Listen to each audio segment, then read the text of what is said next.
No, here we are. There we are. Welcome, everybody, to Longbourn Literary Society's Society Papers broadcast, episode number 58.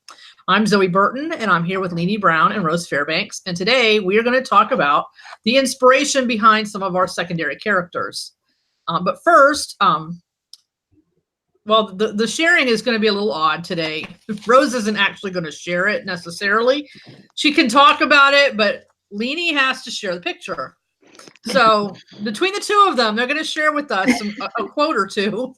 And then Leenie will share the news that was added to our Pin Self promo post. And then we're going to share our news, and then we're going to talk about our topic. So go ahead. Okay, so do you have that quote on the Longbourn Literary page there? And I marked it as an announcement. Okay, so I will see if I can pop over there. Oh, if it'll load. We just are having issues today.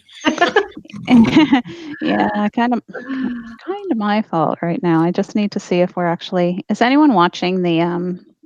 Oh yeah, no, I'm watching, and you know what? We can see me. We are not seeing what you're doing. Just right. So you know. Oh, hi, Kimberly, and hi, Marcia. Okay, I think. Because I couldn't find how to share the control room, it's giving us problems, and this is taking a while to load. So, I can just read it, and then we can go look at it later. Yeah. Let me pull it back up on my side. Treat all your secondary characters like they think the book's about them. Jocelyn Hughes. So I would actually say you can't do that entirely. You don't want your secondary characters to take over. But I like the idea that they're not just there so your character has someone to talk to for 10 seconds. Like, if you're going to put a character in your book, they need to have a real purpose. Mm-hmm. Yeah, that's what I liked about it. Yeah, that's a good one. Yeah, I had a couple of things that I posted earlier that I had found that were kind of similar to that. This is just not cooperating with me. Facebook has not liked me much all day, to be honest. It does weird jumping things, and it's just annoying. I thought that was just me that jumps on. It does that to me all the time. It makes me crazy. Well, I found your other one. Do you want me to read it, or do you want to read it? Oh, here it is. You can read it. Okay. Everyone needs someone to make them feel like tomorrow is not just another day. And then you wrote a caption. Even in real life, we all need supporting characters in our story. So, right. And I honestly, that captured it better than mine. I just didn't see it until after I shared. I had asked a question too. There's another one in the feed. It's not on the announcements, that was very similar to what you posted. It talked about not letting them steal all the scenes, and if there was a book, a TV show, or a movie where there was a secondary character that had, and there were a couple people who had commented on it. Oh, cool. One, Ellen was talking about The Secret Garden, and I can't remember the character's name. It started with a D though. Dickon, it looks like. Yeah, and then Rhoda, which I assume is the television show that is like a spin-off of Mary Tyler Moore. So, oh, okay. Yeah. So I remember her. That would be a good one. Yeah, I thought so too. And the one that I had thought of was Frasier. The show Frasier came out of Cheers, where he was one of the secondary characters, and he did really well. So I thought that was interesting too. Anyway, I think I have to look over here. I have to see if I'm actually got on screen what's there. Yes, I do. Good. Okay. There's a couple of things, or one thing in our self-promo, and this is from author Cheridith Boardman Jaff.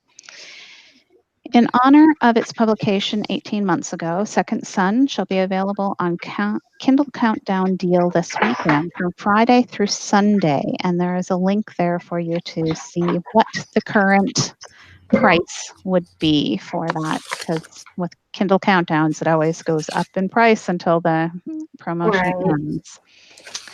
So that was all that was there. All right, I'm going to stop sharing that because we don't need to look at that anymore. Because it could be dangerous too, you know, something could pop up there, you know. I was having chats with some people earlier, so it's always a little scary. Yeah. Like that's what's going to show. Okay. My news. I was going to open my website document, and then my website wasn't responding the way it wanted to. So I don't know. My computer is being weird. So I'll see if I can figure it out from the top of my head. I have one chapter left to read in His Darling Friend. That's the one I'm reading. I was reading it this morning or afternoon, I guess it is now, in most parts of the world. It's 5 o'clock somewhere. Yeah, well, yeah, about an hour from here. Just off past Newfoundland, it is 5 o'clock. So I got that almost all the way read through for the final time, and then I need to write a blurb for it and need to get it up onto Kindle. It'll go into Kindle Unlimited. It'll be on pre-order for about a week. The last post for that story, which I'm not talking about the song that they play at funerals. The last time that I'll post a chapter for that story on my blog is this Tuesday. And that story will stay up on my blog for about a week, the whole thing. I have put it, everything except about 3 chapters right now have a password to protect them so that maybe Amazon won't have a fit over it being available somewhere else when I'm trying to do the pre-order. So, and I do have the code on my blog several places.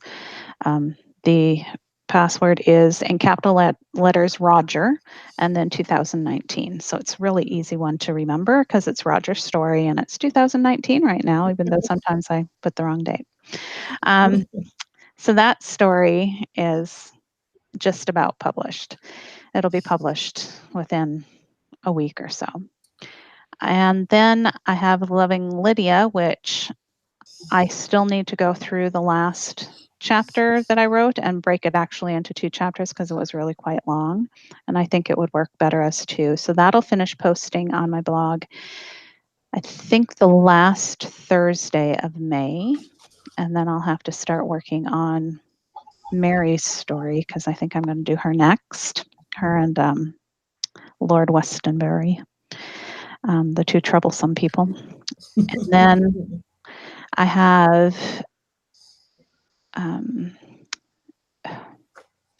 my brain is slow. It's not just my computer, it's my brain too.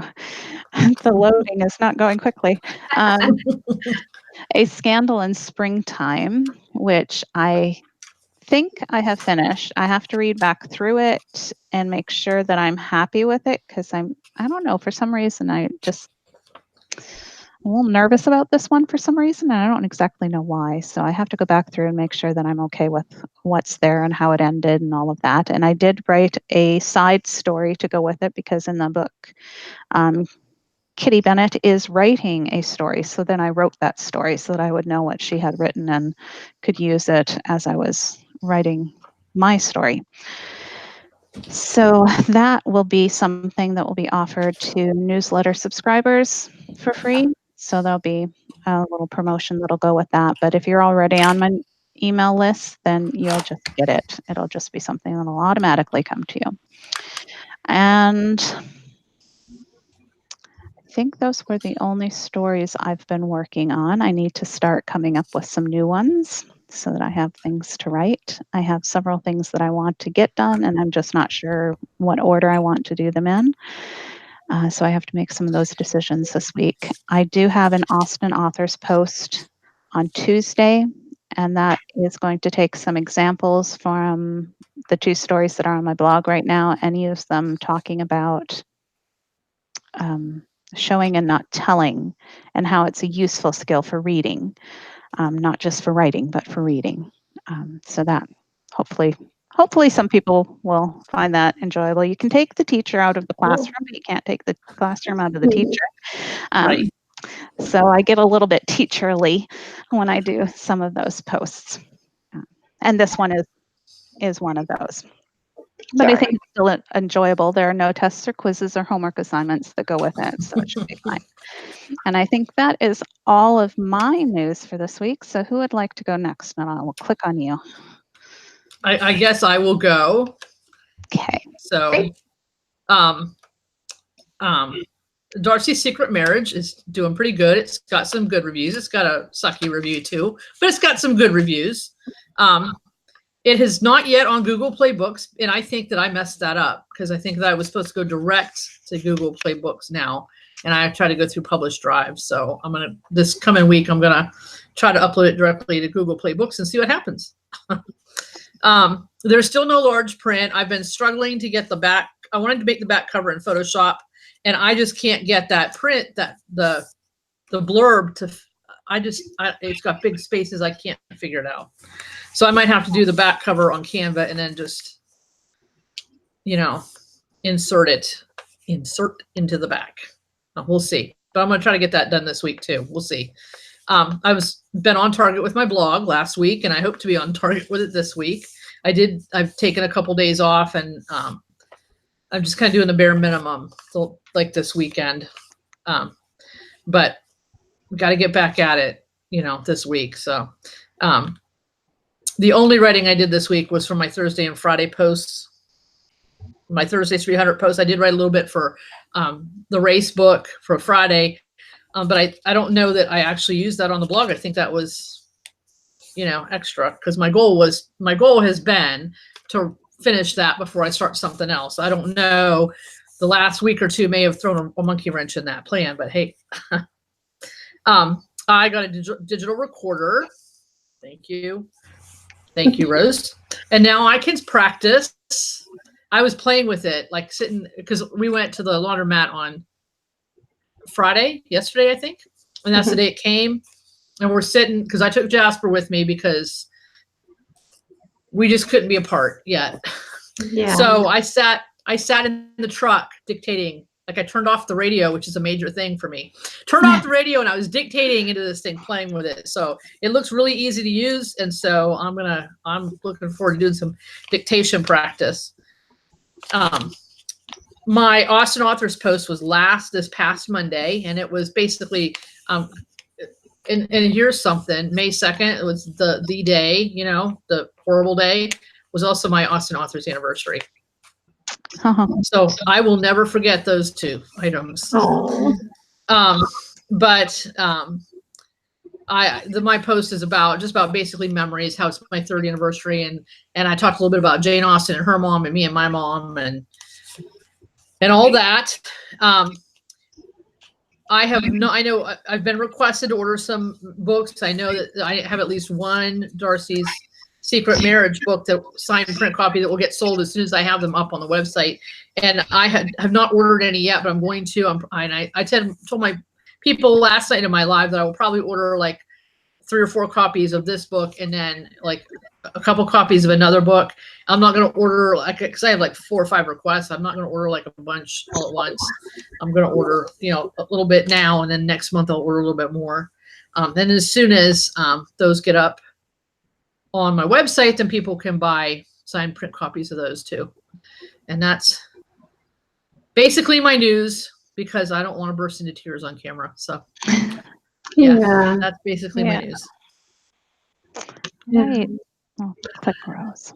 Well, I didn't get a lot of work done either. I did get a little bit more done than I have, because I've set a goal for myself.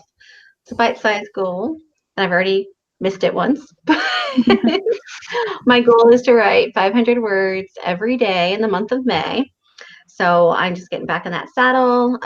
We don't have a babysitter yet, although supposedly I have an interview tonight. We'll see if this one shows up. But I talked to her on the phone, and she seemed like a really good choice. So hopefully this works out. And if that does, then I should be able to get more work done, because I'll be able to rest some during the day like I need to, and then I'll have a little bit more energy. In the evening, I might even be able to write some during the day when the kids are up. We'll see. especially this one can drive. Our last babysitter couldn't drive. She wasn't old enough. So this one could like take them to the park. So we'll see. So I wrote a little bit on the wallflower series that I'm doing, which is part of the Marriage Maker series. I did the Maid of Inverness, which was the flowers of Scotland, and this is wallflowers of Scotland. So it's, you know, kind of some blue stocking vibes, which we know I love. So we've got that, and he's the hero of that, of this one, the wallflower one. It doesn't have a title yet. I'm sorry. He was a supporting character. He was the historian in the Maid of Inverness. So now I brought him forward as a hero, and that's really fun for me because he's all into the history of stuff, which, you know, so am I. Hopefully it won't be too boring for readers. I'm trying to not get, you know, too into it. And then I also wrote a couple hundred words last night on Lady Darcy's Blue Stocking Club. So I really want that finished this summer, June or July. I mean, originally my goal was, like every month this year. But I was really, at first I thought I could really push myself for May, but it's definitely not happening. But maybe June, we'll see. Let's see. What else? My cat passed away this week. Last Sunday, we had to put him down. He was really sick, apparently. He hid it very well for a long time, but so my son was very attached to him, and he's having a tough time adjusting. So that's another reason why this week was kind of long and not getting as much done. He needed a lot of cuddles and reassurances, and yeah, you know, we miss him, and Zoe certainly knows what that's like. So yes, very much. So yeah, I just, you know, at the beginning of the week, I was just like, you know, not really expecting to try to do a whole lot. You need some time to process that and get back into it slowly and everything. So it's been a rough week for Longhorn Literacy Study. I'm sorry, It has. Zoe. I made you cry. Oh, sorry. It's okay. So, I have Kleenex within arm's reach. I'm sorry. Is that purple mascara waterproof? We're about to find out. I think it's water resistant. Try dabbing instead of rubbing. Okay. Oh, what can I say that's happier? Rose, you look very nice in that color today. Thank you. You I do. really like it. Yes, I You had do. some time this morning to put some makeup on. I got to meet a reader today, Sonia Holt. Yay. So she's probably not joining us because she's driving back right now. But so we got to talk a little bit about books. And we talked about lots of other things. And she's got a 5-year-old, which is the same age as my daughter. And then my kids had to fight over her. So yeah. But so if I'm tired, if I look tired, it's because I had a lot of fun with real life people for a change. Yeah. I'm not used to that. So Nice. I'm hoping to have some time tomorrow to plan my promotional posts and my blog posts at least a couple days of the week. That's another thing that I'm trying to get back on the saddle with in May. The last couple of months, I really just tried to make sure I could take my medicine every day and, you know, make that You part of my are, routine. right? What? You are, correct? I am. Yeah. Yes. Right. Absolutely. I would So hate to have to come making down there sure- and kick your fanny. No. So yeah, I just want to make sure that I was doing that and, you know, the move. Because every time I start to get settled with things, we gotta move again. Hopefully not this time, but I don't know. I've heard it before, so we'll see. So yeah, hopefully I can start doing the blog stuff and, you know, be a responsible author and write again. Yeah. Okay. All right. So are we ready to begin? We are ready to begin our discussion. All right. We'll just go through the lineup the same way we just did. I Okay. think. Seemed to work. And we all have different different things we're talking about today, I think, on this topic a little bit. Okay, so our topic today was secondary characters and some of the things that have inspired us to use those secondary characters. Like I said in my news, I just finished writing Kitty's story, A Scandal in Springtime. And in A Scandal in Springtime, the hero is Trevor Linton. And he actually started out as a secondary character in a book, and then the books that he's a secondary character in, they've become secondary characters in his books. So those were the three gentlemen that I'm going to talk about today, I guess. I will read you a little excerpt first, and then hopefully my brain will, click in a little bit, and we'll be able to talk about why I created Trevor as the side character the way that I did for the story. Okay, so I'm reading from Henry to Prove Himself Worthy. This is the old cover book. The new cover is very similar. It just has more dimension to it. Anyway, so this is the first chapter, and Henry is making his first appearance at a ball during the season after his debacle with Mariah Bertram. So he's just entering society again after that. And he is having some morose contemplations, it says here, as he's looking around, because he's not the same person he was. He has already had a painful change because he's lost Fanny with his stupidity. He lost Fanny. So he's already kind of had a bit of a heartbreak. Henry. Yep, Henry Crawford, for those who are wondering. Henry's morose contemplations were brought to a halt as a burly gentleman wearing a green jacket attempted to pass between Henry and the doors behind him. You must dance at least once before you escape. Trevor Linton gave Henry a nudge with his shoulder. When the horse tosses you on your arse, you have to ride it again. Henry flashed a grin at his friend. You're not also going to tell me how breaking the hearts of some poor innocents is somehow a service to them, are you? Good heavens, I should say not, cried Linton. Has Edward been spouting his regular rubbish? I will have you know it is not rubbish, Edwards defended. Why, just last year, 3 young ladies made very eligible matches after I had shown them particular attention. I tell you, I'm a good luck charm for the matrimonial-minded miss. I dare say at least one of them felt a very pressing need to accept the first offer she was given after receiving your attentions. Linton raised his left brow and looked down his nose imperiously at Edwards. Edwards shrugged. I heard no word of scandal. That is because you refused to listen, Linton muttered. Henry shook his head. How Linton had remained friends with Edward and him for all these years was a mystery. Linton was level-headed and honorable to a fault. He would never be caught in a dark corner with a chit.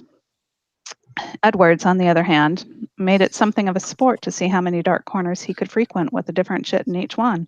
And Henry, well, he was more inclined to participate with Edwards and tease Linton for his refusal to join them than he was to deny himself such pleasure. He drew a breath. No longer, he hoped. So who shall it be? Edwards prodded again. Her? He directed his gaze at a curvaceous blonde to the left. She would be quite delightful, I imagine. Linton's long arm reached behind Henry and thwacked Edwards. Have a care, that's Hodson's sister. Indeed? Edwards did not remove his eyes from the lady. I had not thought that such beauty could be found in his family. He tipped his head as he studied the beauty across the room. She has definitely defied the Hodson odds and lost her awkwardness. Does Hodson still frequent Gentleman Jackson's? Linton nodded. Daily. Edwards lowered his glass and gave it a wipe before putting it in his pocket. Then who else might there be of interest? Start with Constance, Linton suggested. No harm will befall you. She will be all that is proper, and perhaps others, seeing that I trust you with her, will stop scowling at us. It's very unnerving. How do you bear such looks of displeasure so frequently, Edwards? Edwards laughed. The pleasure of a few stolen moments is worth the discomfort, my friend. You should try it. Not likely, Linton retorted. You know Crawford is nearly as skilled as I at finding secluded corners. Edwards once again had his quizzing glass out and was wiping it. I'm surprised you would trust him with your sister. It is only one dance in my presence, and he knows I would kill him if he were to do so much as think of stealing a kiss from Connie. Linton crossed his arms and glowered at Edwards. I believe Crawford currently has enough sense to heed such warning, and that is why I will allow him to dance with my sister. You, however, still lack such sense and are to keep your distance. Anyway, that was a little longer than I thought it was, but That was it cute. gives you an introduction to who these people are, the characters that the characteristics and character that they have. Henry Crawford, we know from Mansfield Park, was a bit of a player and not exactly the kind of fellow that you would want your sister to hang out with. Mm-mm. Edwards is slightly worse than that.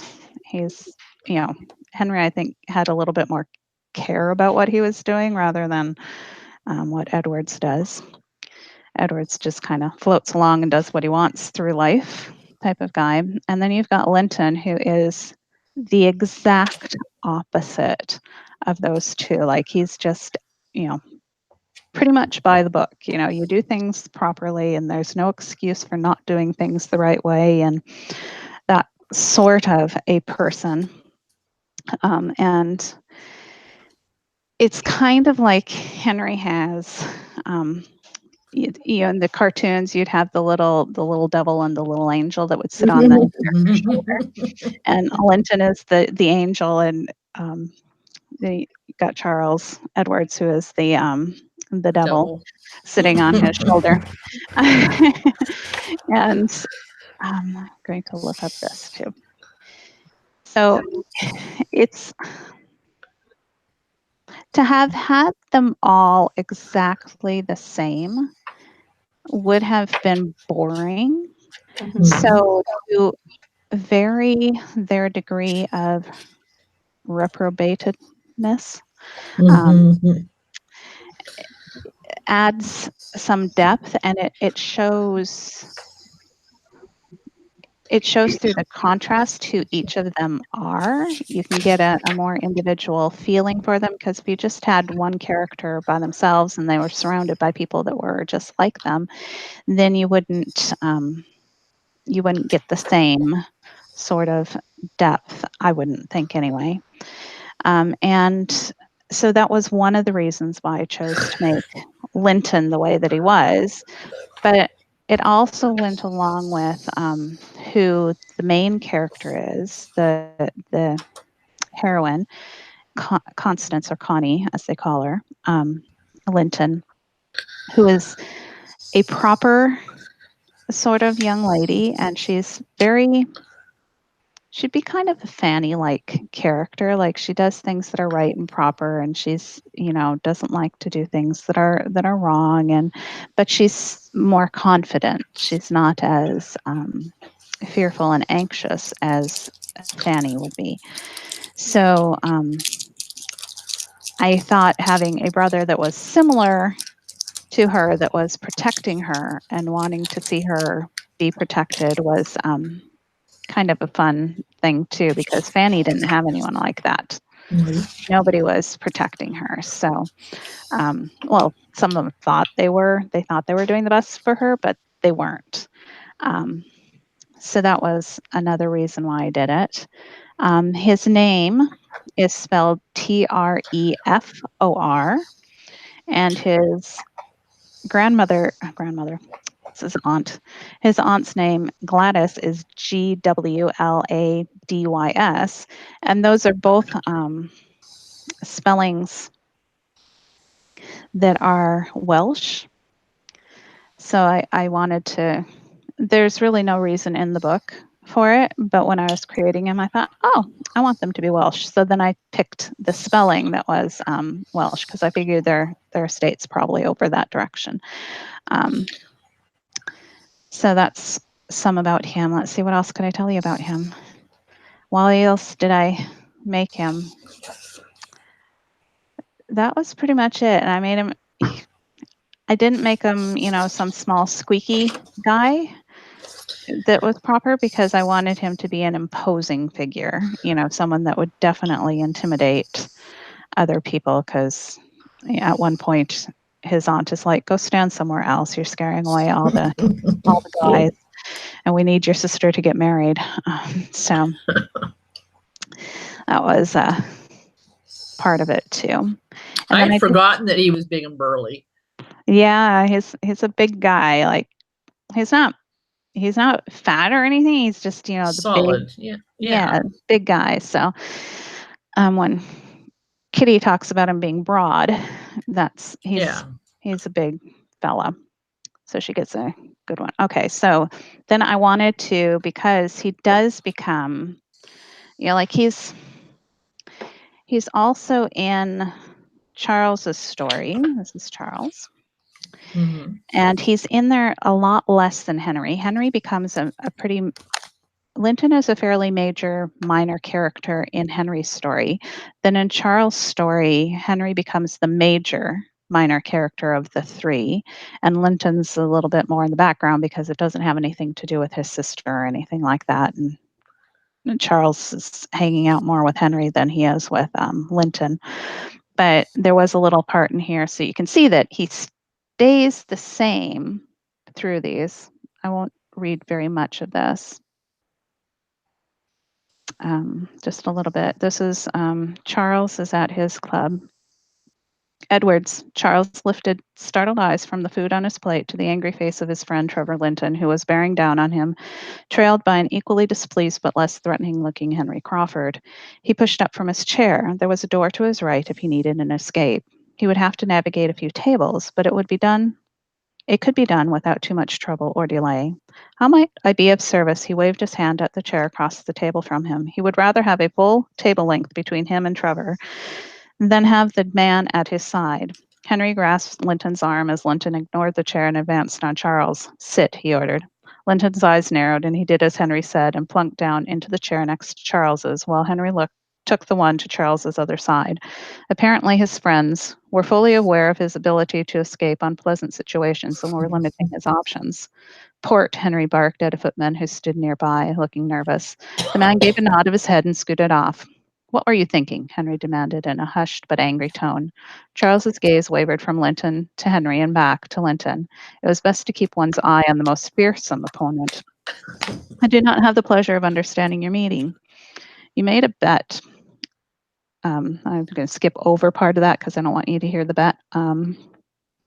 And he's, his sister has heard about this bet, and his sister's friend has been, hurt by this bet, and he's just really angry. So it's not even his sister that's being accused of anything, but Linton is, he's not one to take things lightly if things are done to someone that he cares about, especially if it's his sister.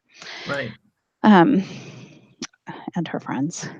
And, that came into play at the end of Henry's story too, because Charles ends up with a black eye from Linton.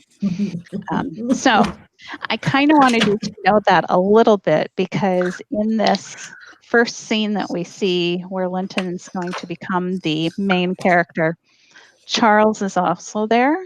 So if you know those things about what's gone on with, Henry and with Charles and that beforehand, you can understand a little better how Charles might actually be acting or thinking in this situation, even though it's not really on the page. It just says, like he smiles or he chuckles or something like that. I can't remember exactly. Okay, so I'm going to read this. It was an excerpt I shared on my blog, and I do have the link to it in the show notes. Okay, I'm going to go full screen with this one so I can read better. Old eyes and all that. Kitty made her way out of the kitchen, past the servants' hall and the butler's room, to the stairs that led up to the ground floor. She was just about to enter the drawing room when the door opened and a gentleman stepped out. Perhaps if she had not been so distracted by how tall and broad he was, or by his light brown hair that fell in waves, she might have been able to move out of his way before he crashed into her. But sadly, she had been distracted by the handsome stranger, and so it was that she ended up stumbling and nearly falling. Thankfully, she caught his arm and kept her feet. Unfortunately, the tin of biscuits was lost in the action. Biscuits tumbled across the floor as the tin clattered and skipped before coming to a stop. My apologies. The voice was deep and wonderfully smooth. Kitty imagined it was what caramel might sound like if it had a voice, rich and sweet. He bent and retrieved the biscuit tin which lay at his feet. I shall gather the large pieces while you retrieve a broom, and I will be sure to tell Mrs. Verity that you are not at fault. You should not be punished for my clumsiness. Kitty's mouth dropped open. Did he think she was a maid? I'm sure I do not know where there is a broom. She lifted her chin and affected her most Lydia-like look of disdain. How dare he think she was a servant? Could he not see that she was dressed in a proper lady's blue day dress? You do not know where there is a broom. He looked at her as if she was the most absurd person he had ever met. How do you not know? I do not know, she said as she folded her arms, because I, like you, am a guest here. His hand froze over the biscuit he was about to pick up. You are a guest? It sounded as if he was choking on the words, which made Kitty smile. Yes. Ah, Miss Bennet, Mr. Edwards cried as he came down the stairs, followed by two young boys. How do I look? Fully clothed, she answered, before she could stop the words from popping out of her mouth. Her cheeks burned as Mr. Edwards laughed. And not any different than you did when we arrived, she added. I believe your students have done an excellent job. Her insides fluttered and flopped with embarrassment. She had been doing so well at being proper until now. And these are the fine young fellows who have recreated such perfection, Mr. Edwards said, motioning to the boys behind him. This is Stephen on the right, and this is Arthur on the left. Lads, this is Mrs. Gardner's niece, Miss Bennet. It's a pleasure to meet you, Miss Bennet, Arthur said. Stephen nodded his head and muttered his agreement. I think he's a bit smitten with you, Mr. Edwards, who had crossed the corridor to where Kitty was, whispered. Not without reason, he added. Kitty did not know exactly what to say to such a thing, but managed to stammer, thank you. Linton, Mr. Edwards said to the gentleman picking up the biscuits. Here to collect your sister? You are Miss Linton's brother? Kitty asked in surprise. The gentleman rose from his crouched position as he nodded. You are not at all like her. I think I am, he said. She would not ask me to get a broom. Mr. Edwards chuckled. You are carrying a tin and you're wearing blue. Kitty's mouth popped open and she quickly closed it while she scowled at him. And you are wearing black. Does that make you a coachman? I have no horses with me, Trevor argued. I have no broom. I do, Miss Bennet, Stephen said. Kitty smiled at him. Thank you. That's very thoughtful. She took the broom from the lad and handed it to Mr. Linton.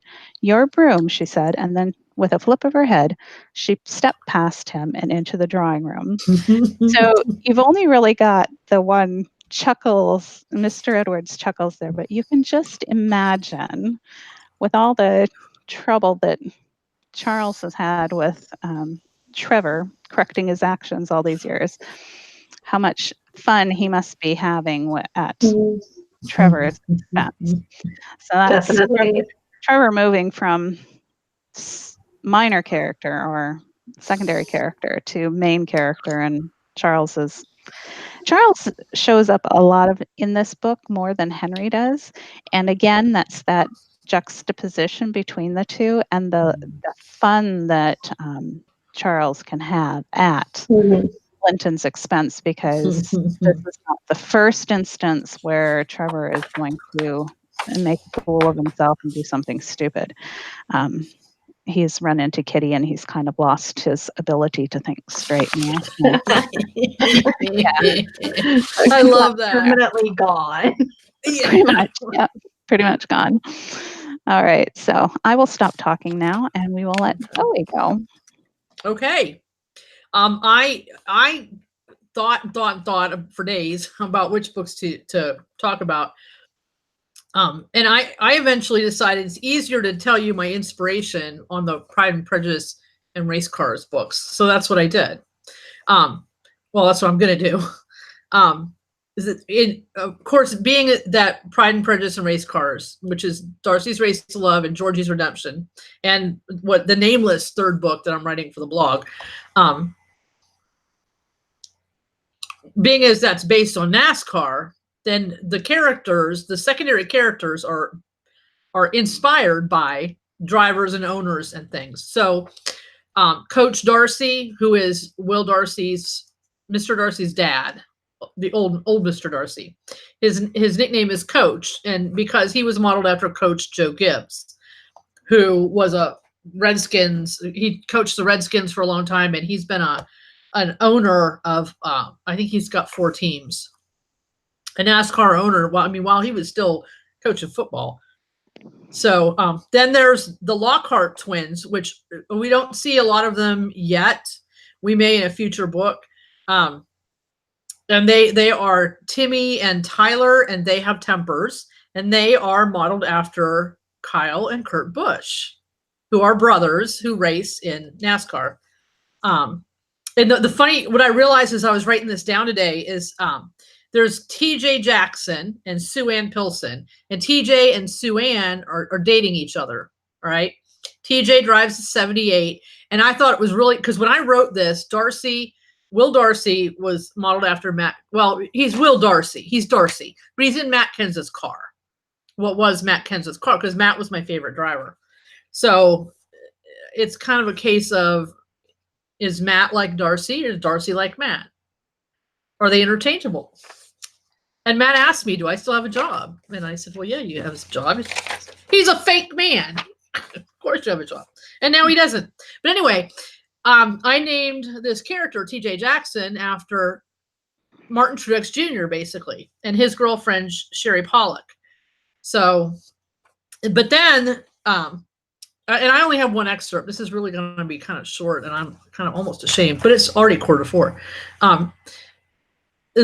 My favorite scene that I modeled, and I modeled another driver after a NASCAR driver. Jasper Lyndhurst is modeled after Joey Logano. And anybody, and you can actually look this scene up. Logano and Kenseth. I don't remember what track it was at. Logano and Kenseth. This scene I'm going to read to you actually happened between Matt Kenseth and Joey Logano.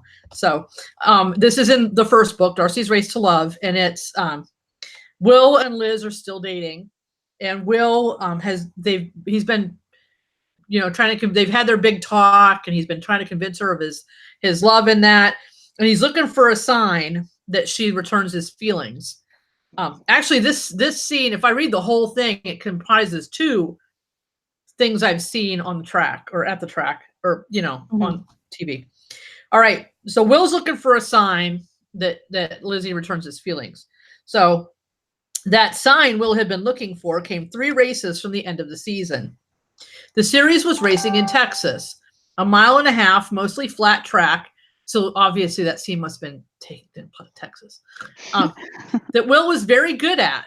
Will started in first place on the pole position and chose the inside lane to start the race. Being out in front did wonderful things for his car, and he won the first 2 stages of the race. With 3 laps to go, he was racing hard to keep one of the sport's young guns, Jasper Lyndhurst, behind him. Will caught up to traffic that was laps down, losing his momentum. Jasper came up hard to his left. Will moved down the track to block him, but Jasper didn't back off. He bumped Will, lifting the tires of Will's car off the track and causing it to spin. Will hit the outside wall hard and spun down to the infield. He was able to catch it, though, and drive to pit road. He was, however, furious. As per the rules, Will's car went behind the wall into the garage area, and Will himself went to the infield care center for a checkup. Jason and Coach were waiting for him when he got there, with Liz between them. Uncertain what she was allowed to do, Liz fidgeted, wanting to touch him and make sure he was okay, but not wanting to do something wrong. As soon as he smiled at her, though, Liz threw herself at Will, holding him tightly to her. Will knew at that moment that she was his for the asking. With a smile on his face, he buried his lips in her neck and whispered assurances to her.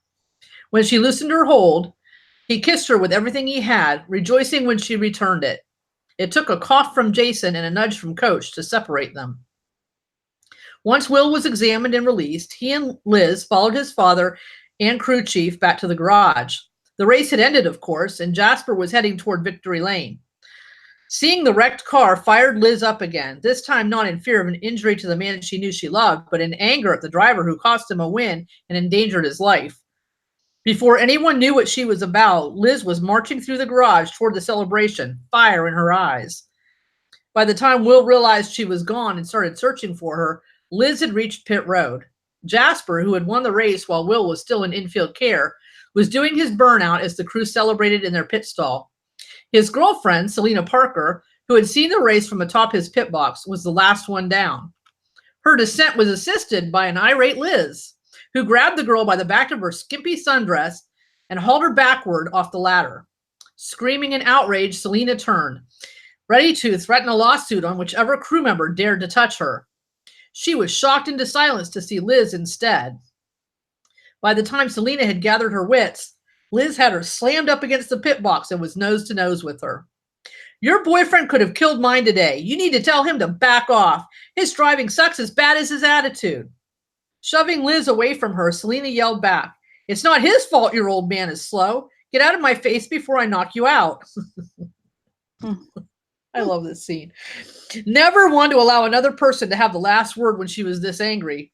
Liz fired another salvo, to which Selena took such offense that she slapped Liz so hard it could be heard 10 feet away. Liz, who had frequently engaged in fisticuffs with the neighborhood boys growing up, was not about to let that pass. Her fist made contact with Selena's jaw, knocking the other girl backward. She drew it back for a second swing when she found herself picked up and spun the other direction. Will had quickly surmised where Liz had taken off to, but she had a far enough head start that he had to run to catch up. Yelling back to his crew, he sprinted for pit road. He paused upon reaching it, trying to remember where Jasper's pit box was.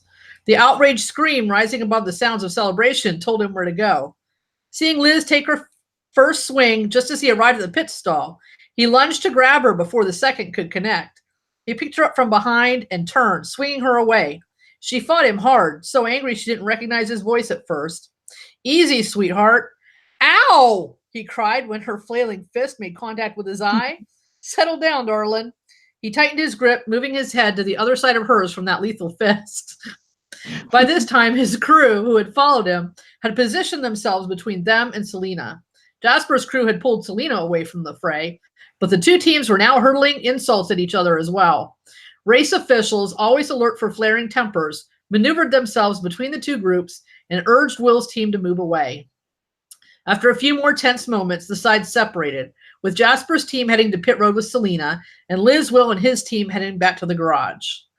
So the first part of that, where Jasper takes Will out, actually happened on the track with Joey Logano, the little rat, and Matt Kenseth. And Matt was this close to a win, and that little Jasper, we call him Jasper, that little Logano twit wrecked him, lifted his tires up, spun him out. So then the other part of the scene where Liz confronts Selena, like 2006, this was a while back, amazingly enough, the year my Selena was born. Kurt Busch he was dating a girl named Eva, and who eventually became his first wife. And I don't remember who the other girl was, but one of them, and they showed it on TV.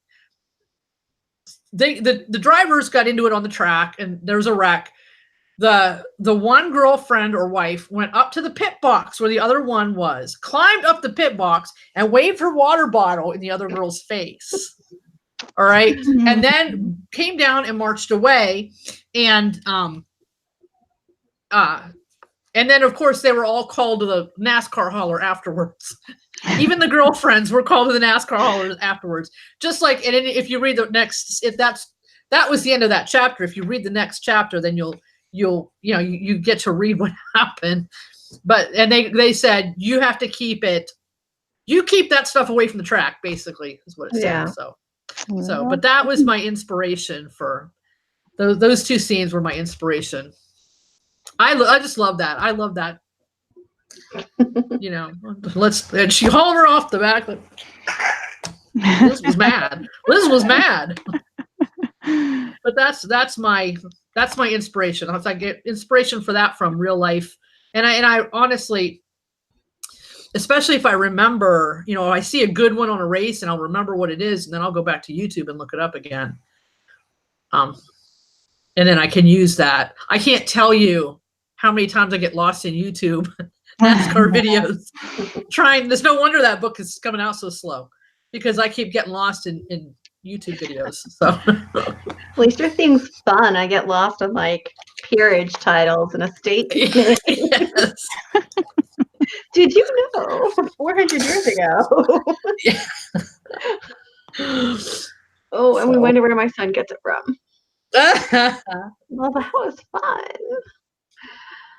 Mine's gonna be lame. I feel like I don't have a clear idea of inspiration, not like Zoe does, where she was modeling it after people or she'd seen scenes that really stuck out to her.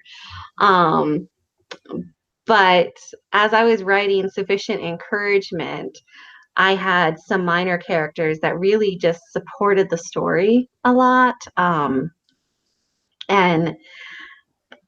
they had some really crucial points in it where they, had words of wisdom or whatever was going on in their lives were affecting the lives of Darcy and Elizabeth.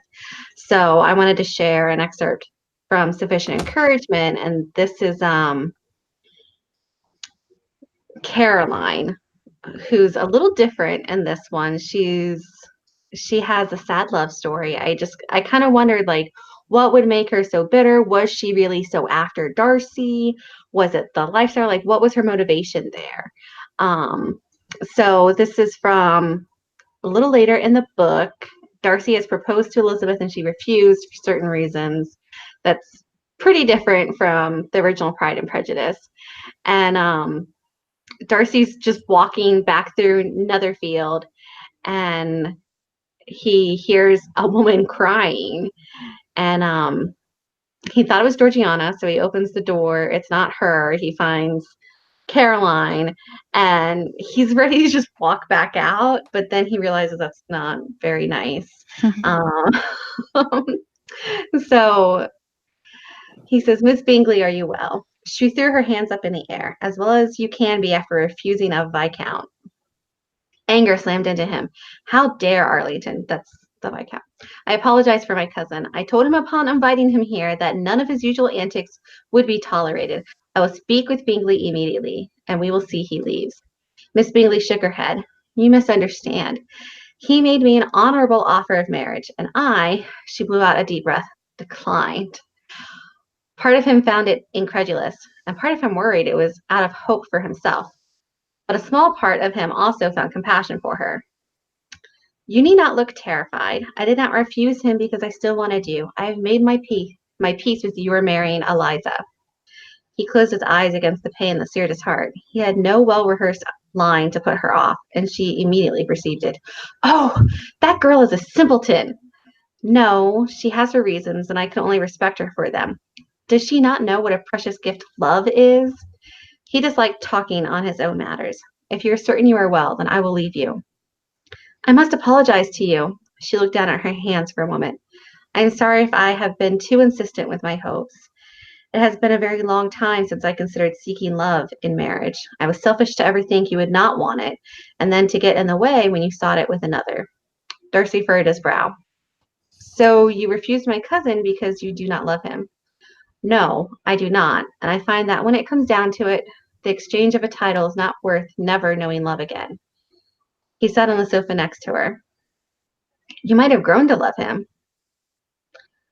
"What would have been the point of it?" She gave him a sad smile. "I recognize the actions of a person who has loved and lost. He would never open his heart to me. Loving a man who cannot return the feeling would be an even worse fate." He took a deep shuddering breath. Indeed, the worst fate he could imagine was loving Elizabeth and her never returning it. "Talk to her again," Caroline said and touched his arm. "Be insistent. Be honest." "No." He shook his head vehemently. He could never debase himself that way again. "Lose your pride, Darcy, or you will lose her forever." "Listen to her," Georgiana cried from the doorway and rushed in. So I'm going to end there because then there's another person. So we also get a piece of Arlington, the Viscount, Darcy's cousin, and that. And he's kind of a rake, and he kind of set his eyes upon Caroline for his own reasons. And kind of like Henry Crawford along the way, he doesn't fall in love with Caroline, but he was just kind of like gonna tease her, I guess. And then along the way, he's like, well, maybe I should just go ahead and marry her. So he proposes, and at the last minute, and she's like, trying to rope him along too. And at the last minute, she decides not to go through with it, for her own reasons. But he has a sad history too that you learn more about in the story. And so Sufficient Encouragement is part of the When Love Blooms series. I got to the end of Sufficient Encouragement. It's not very well planned out. I do plan on kind of relaunching the series later, probably not till next year. I was hoping this summer, but everything's delayed right now. So I got to the end of Sufficient Encouragement, and I just was not ready to let these characters go. It was the first time I really felt that way about secondary characters. I'd done some stories with Jane and Bingley being good supporting characters, but I'd created 3 original characters for this story, and I really turned Caroline kind of on her head. And I wasn't ready to say goodbye, and I need to know what happened next to them. So I decided to make a series and kind of see what everyone else was up to. So the next standalone book in the series is supposed to be Arlington, and then the final one will end up being Caroline. So I can't tell you when those will be coming, but a lot of people are very interested in Caroline, and she has a very unexpected match. I'll share it. It's, the book's a couple years old. It's not really and the one with them is not out yet, so it's not like a spoiler really. But she had a love affair, and not like affair, but she was in love with a man when she was 15, 16 years old. I can't remember which age it was. He didn't have a lot of prospects. He was a mixed race descendant of an American slave that came back to England and was freed. And so he's, I think I made that his grandfather. And so he doesn't have as many prospects. He decided to join the army, and he just was not going to make a lot of money. There was going to be some racist issues and stuff. So they were going to elope. And at the last minute, Caroline decided not to, because she overheard her family talking, and she just didn't want to hurt her mother that way. And so she's become really bitter and upset. And to give that up, she needs to make it make sense, basically. Like, why did I give that up if I'm just going to marry like any old guy, right? Like, he needs to be something really special, really rich, a title, super honorable, like think about all the Darcy traits, or in the case of his cousin, the Viscount, she would be a countess eventually. So that would be very appealing and would make up why she gave up love. So the rest of the series is exploring the second chances that these secondary characters get, which speaks to the heart of Sufficient Encouragement, and that Darcy and Elizabeth end up with a second chance for each other. And do we have enough time for me to share a second excerpt? Yes, I think. Sure. Okay. And then my second example is going to be from Mr. Darcy's Blue Stocking Bride. And this one most of the action happens during Darcy's visit to Rosings, and Elizabeth's there as well. So we don't have a lot of the other supporting characters like Jane and Bingley and stuff. So instead, we've got a scene with Anne de Bourgh. And Darcy hasn't. Yes, he's proposed. I really like these scenes after he proposes, and it seems like all hope is lost, and then there's a character that can be helpful, kind of round him up, pick him up. So Darcy knocked on Anne's sitting room door and looked up and down the hall, hoping no servant would see him. "Yes," she called out. "It's Darcy," he said. A memory of them as young children flashed in his mind. They would play hide from the dragon. Richard and his brother would never let Darcy hide with them. Anne, as a resident of Rosings, always knew the best places to hide. How often had he knocked on a wardrobe or cover and said, "It is me," and she knew his voice immediately. Now, because of her mother's scheming, they had grown into mere strangers. Anne opened the door and also scanned the hallway. "Well?" she asked. "I need to speak with you privately. Might I come in?" Darcy watched as Anne's nervousness increased tenfold. "If you must," she said, and walked towards the seating area. She lowered herself slowly into a chair and motioned for Darcy to do the same. Sitting on the edge of her chair, as though prepared for flight at a moment's notice, she stared at her hands rather than look at Darcy. "I must ask for your assistance," he began nervously. Anne's head shot up. She looked a mixture of relieved and skeptical. "You need my help? Whatever for?" "Oh, okay, so he hasn't proposed. I think like she knows he likes her or something like that. Miss Bennet finds she must journey to London earlier than previously planned. Neither the Collinses nor her relatives in town have a suitable conveyance. I have offered to escort her, but she will need a chaperone and use of your mother's carriages. One of your mother's carriages, as Richard has mine. Sorry."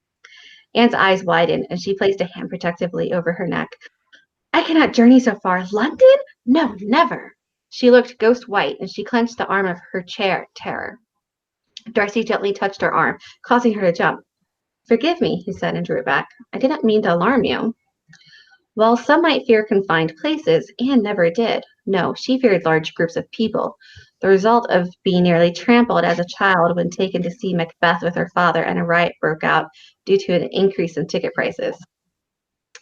True happened. I mean, Yep. obviously not to Anne, but that was a real event. Yep. Well, what did you want then? She asked, her chest still heaving, but the fear easing. "I wondered if you could arrange for a maid to accompany us. Miss Lucas will not wish to leave so early." "Oh, is that all?" Anne sagged against the chair in relief and looked younger than he had seen her in ages. "That shall be hard enough without arousing the suspicion of your mother." Darcy stood to leave.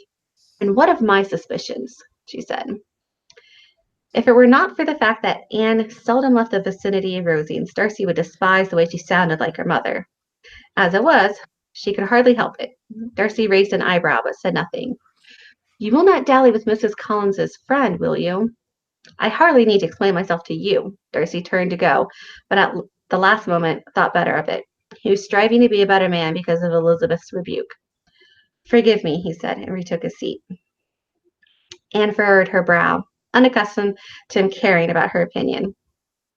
So it's funny rereading these. I'm noticing like some head hopping. Sorry.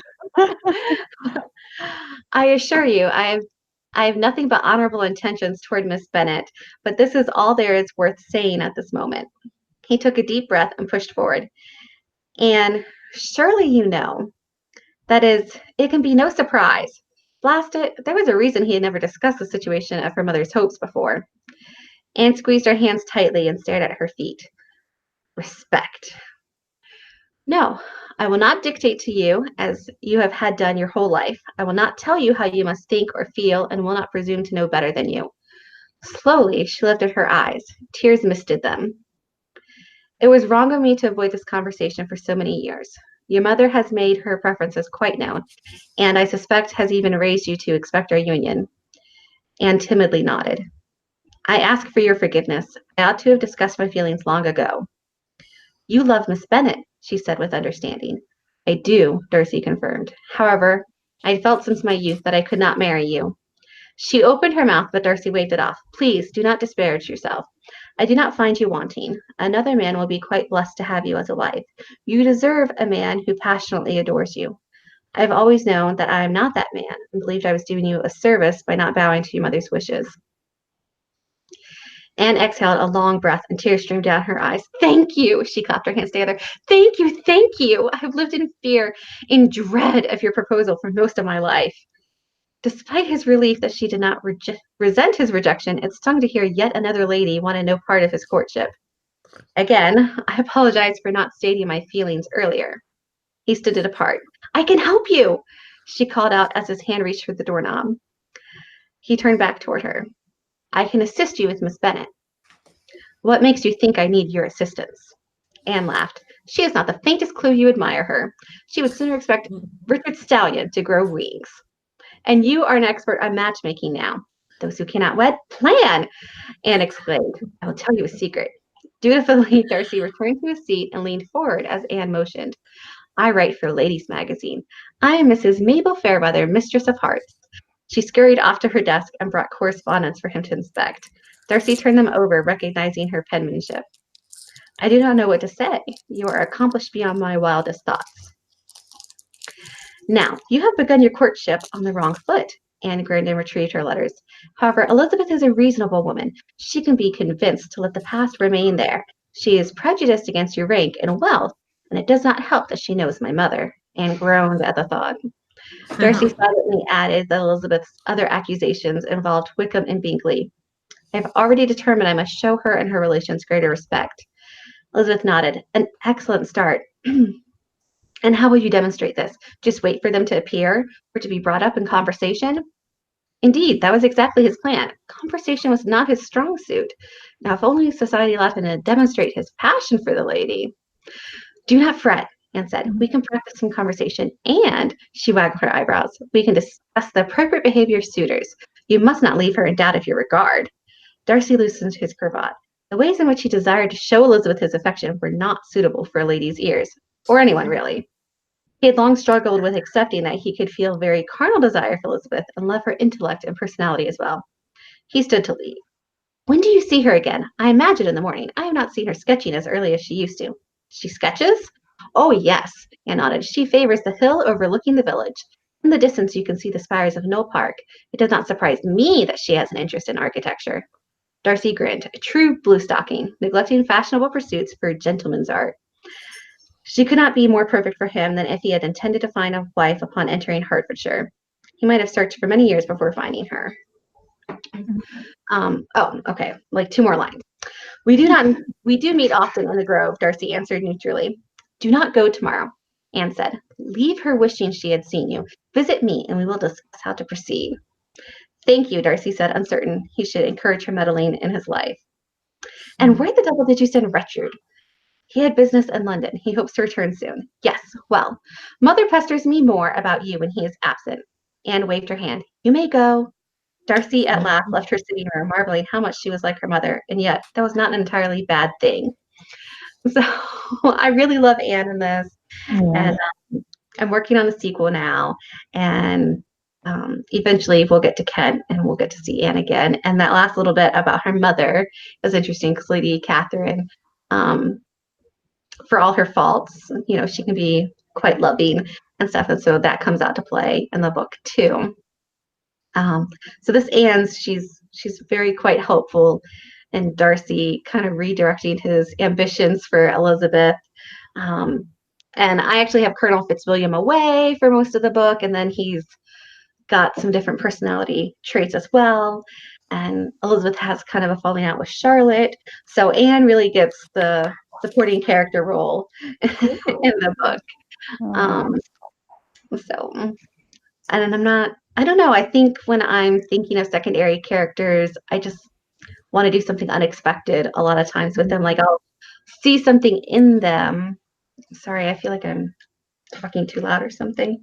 I'll see something in them that I can twist in some way. I don't have an example of this pulled up, but in Mr. Darcy's Blue Stocking Bride, when Elizabeth and Charlotte have their falling out, I was thinking of the quotes in Pride and Prejudice where Mrs. Bennet says the Lucases are artful people, and even the lines where Charlotte is trying to decide, well, does she want to encourage Elizabeth towards Colonel Fitzwilliam or towards Mr. Darcy? Which one could help her husband more and his position in life? She's not exactly thinking of what's best for Elizabeth. She's thinking about herself. And, you know, and that's fine. Not every friend has to be totally selfless or anything. So I do plan eventually they'll probably mend their ways, mend their fences or something. But it was really part of, I wanted to twist it, but for a purpose too. So part of Elizabeth's journey in the story is she kind of realizes a lot of the things she thought about what she knew in the world aren't exactly true. You know, she really thinks that she's super clever, and she's so educated, even though she hasn't taken formal classes. And she kind of snickers at that idea, like, well, of course I didn't need a governess and I didn't need school and seminary like these other girls. And what do they even gain out of it? But when it turns out, it's not just that she doesn't know how to do silly things like paint screens and everything, like Miss Bingley's, Miss Bingley's list and everything. Yeah, it's that, how does she hold up to trying to converse with Darcy or with other people that she would admire and want to have a conversation with? So it's for a purpose when I change these things, or if I'm working with original characters. It's I've got to think about how they play with the themes of the book and the other characters. And I think as I progress, I'm slowly thinking more about, is this someone that I would like to continue to play with and make with a series? I don't start every book thinking that I'm going to do a series, but some of them certainly do. They, like that quote that I shared, they think the story's about them. So they would have their own version of events, and Anne's version of events could be interesting to Blue Stocking Bride. That's great. Yeah, there was someone I heard once said, I think they were talking about villains.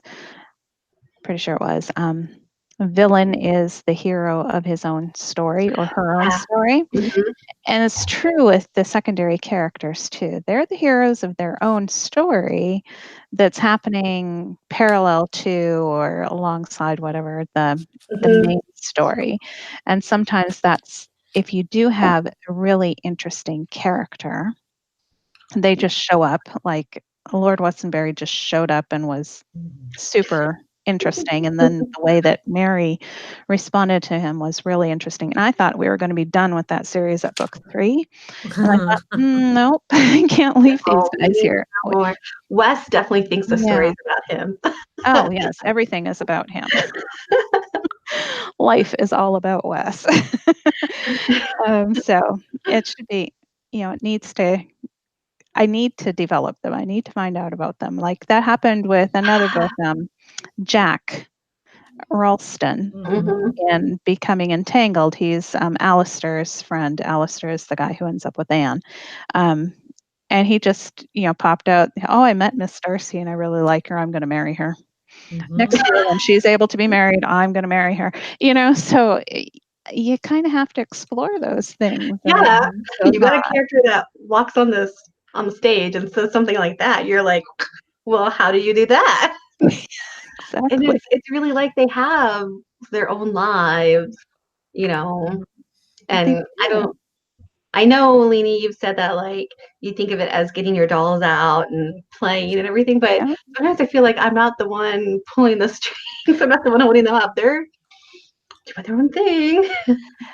Well, it's just like us. We react a certain way because of our character, our personality. So I will get to a point in a story and I'll be like, well, it's supposed to go here now, but it's like it can't because this character would not do that. Yeah. So it has to go this other direction. Like Mary, she just wouldn't be the sort to let a guy like Wes off, when he's tried to, steal a kiss from her sister and stuff like that. So she's going to be adamant about things. So that happens. All right. Anything else from anyone else? It's always been quiet for a long time. I just have the reminders to say. So okay, I will say that I did think about talking about Lady Anne in Darcy's Secret Marriage, but I don't know that I really had an inspiration for her. I just wanted to make her bad. Yeah.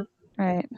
Well, anyway, other than that, the only thing I have to say, so whenever we're ready for the reminders, you let me know and I'll speak up. I was just going to say we can probably do this topic again sometime because we've got so many characters we can and we've got so many books. So right.